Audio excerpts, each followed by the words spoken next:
Hello everyone. In this video, I will show you how the banking systems in Africa specifically limit healthcare growth. Africa's healthcare systems are chronically underfunded and overburdened, with many countries struggling to meet basic health needs. While factors like poverty, infrastructure gaps, and disease burdens are often cited, domestic banking systems play a critical and underappreciated role in stifling healthcare growth. Here's how. 1.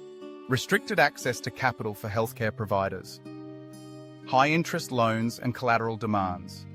Many African banks impose prohibitively high interest rates, often 15 to 25% or more, and demand collateral that small clinics, pharmacies, or rural healthcare startups cannot meet. For example, in Nigeria, only 5% of healthcare SMEs secure formal loans, forcing reliance on personal savings or informal lenders. Bias towards safe sectors. Banks prioritize lending to extractive industries, real estate, or government bonds over health infrastructure. In Zambia, mining receives 60% of private sector credit, while healthcare struggles to attract 2%. 2. Underfunded public health systems. Elite capture and misallocated funds. Politically connected individuals often divert public health funds through corrupt banking practices. In Kenya, scandals like the Afya House scandal, 2016, saw $50 million meant for maternal health care vanish due to fraudulent transactions facilitated by complicit banks. Currency mismanagement. Foreign-owned banks prioritize profit repatriation over local reinvestment. For instance, multinational banks in Ghana have been criticized for funneling profits offshore, starving public hospitals of foreign currency needed to import medicines and equipment. 3. Limited health insurance. Penetration, exclusion of informal workers. With 85% of Africa's workforce in the informal sector, most lack access to employer-based health insurance. Banks rarely partner with governments to design inclusive micro-insurance products. In Tanzania, only 3% of the population has health insurance, partly due to banks' reluctance to underwrite risk for low-income groups. High transaction costs. Mobile money platforms like M-Pesa, Kenya, have improved payments, but banks often charge high fees for health-related transactions, discouraging uptake of insurance or savings plans. 4. Brain drain and medical entrepreneurship barriers. Doctors and nurses lack startup capital. Medical professionals seeking to open clinics or labs struggle to secure loans.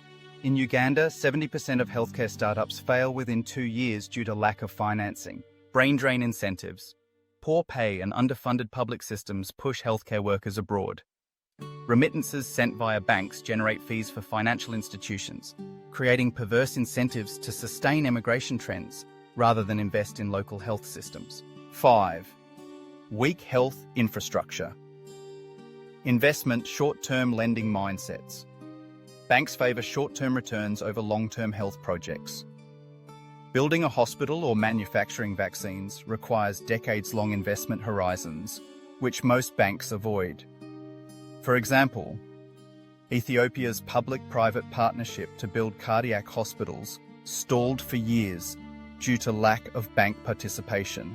Neglect of rural areas. Less than 10% of bank branches in countries like Mali and Niger serve rural regions, where 60 to 70% of populations live. This limits access to credit for rural clinics and ambulances, perpetuating healthcare deserts. 6. Dependency on donor funding. Crowding out local solutions. Banks often act as intermediaries for donor funds, prioritizing projects aligned with foreign agendas, e.g. HIV/AIDS programs, over local priorities like maternal care or malaria. This creates fragmented systems reliant on external aid rather than sustainable domestic financing. Case study: maternal mortality in Sierra Leone. Sierra Leone has one of the world's highest maternal mortality rates, 1,120 deaths per 100,000 births. Despite international aid, local clinics lack basics like blood banks and neonatal equipment.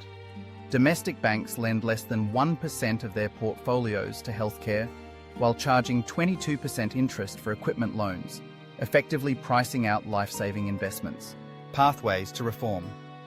To unlock healthcare growth, African banks must Partner with governments to design low-interest health credit lines for clinics and medtech startups. Leverage mobile banking to scale microinsurance and health savings accounts. Adopt social impact lending models, prioritizing projects with measurable public health returns. Strengthen anti-corruption measures to ensure health funds reach intended projects. Conclusion. Africa's healthcare challenges are not just medical, they are financial. By perpetuating exclusion, short-termism, and elite capture, domestic banking systems indirectly contribute to preventable deaths and stunted health systems. Transforming these institutions into enablers of health equity will require systemic reforms, innovative financing, and political will to prioritize people over profit.